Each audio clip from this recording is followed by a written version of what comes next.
কিছু কিছু হেটার্স আছে যারা কারোর ভালো চায় না, যারা প্রত্যেকের কিন্তু ক্ষতি চায়। এবং তারা এই সমস্ত কাজগুলো কেন করে আমি সত্যি বলতে লিটারালি বস জানি না। তার কারণ এসআরকের শত্রু কিন্তু হিউজ প্রচুর এবং মার্কেটে জাস্ট ছড়িয়ে আছে এবং তার খারাপ অনেকেই যায় এবং অনেক সলমান খানের গ্রুপ আছে যারা ইচ্ছাকৃত বলছে যে এসআরকে যে প্রোমোটা এসেছে এর আগের দিন, মানে রিলিজ ডেট অ্যানাউন্সমেন্টের যে প্রোমো, সেটা বলছে যে মাউন্টেন ডিউ অ্যাড। ভাই কোন অ্যাঙ্গেল থেকে মনে হচ্ছে এটা মাউন্টেন ডিউ অ্যাড?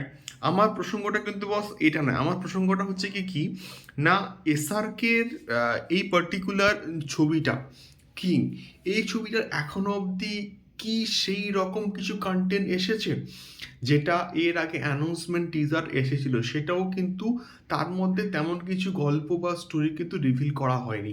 এবং এখনো অবধি টিল নাও, এখনো অবধি এর আগের দিন যে প্রোমোটা এসেছে এবং খুবই কয়েক সেকেন্ডের একটা প্রোমো, তার মধ্যেও কিন্তু কোনো রকম গল্প বা কোনো কিছুই কিন্তু রিভিল করা হয়নি এবং এখনও সেই অর্থে প্রমোশন মেকার্সরা কিন্তু স্টার্টই করেনি। এবং তার সত্ত্বেও কিছু কিছু অডিয়েন্স, পাগল পাবলিক আমি বলবো, তারা বলা স্টার্ট করছে যে এটা একটা হলিউড ফিল্মের রিমেক। তাদের কাছে কি সোর্স, কি বৃত্তান্ত, ইভেন আমরা প্রত্যেকে কিন্তু কেউই জানি না, বাট কনসেপ্ট কোনো ছবির থেকে নিতে পারে।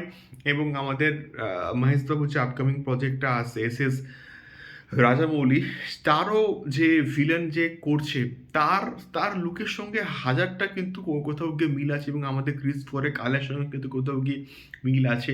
তা বলে সেটা কপি, সেটা রিমেক তা তো নয়। রাজামৌলি রিমেক তো করবে না। তো সেই রকম করে কোনো এই ছবিতে কোনো কিছু প্রমোস বা সেই অর্থে তেমন কিছুই কিন্তু আসেনি। বাট মানুষের পাকামিটা এত মানে মানে পেছনে লাগতে কিন্তু কোথাও গিয়ে ছাড়েনি এবং কন্টিনিউয়াসলি বলে আছে এটা রিমেক, এটা রিমেক। ভাই, কন্টেন্ট আসুক, সিনেমাটা তোমরা দেখো, তারপরে তোমরা সিদ্ধান্ত নেবে যে এটা আদৌ রিমেক নাকি অরিজিনাল একটা সিনেমা। তার আগে আমার মনে হয় যে কোনো রকম স্টেটমেন্ট রাখাটা বস ঠিক কাজ হচ্ছে না, এটা অন্যায় কাজ হচ্ছে। তো তোমাদের কি মতামতের সম্পূর্ণ বিষয়টাকে নিয়ে অবশ্যই বিশেষ করে কমেন্ট করতে পারো। দেখা হচ্ছে পরবর্তী ভিডিওতে। টাটা।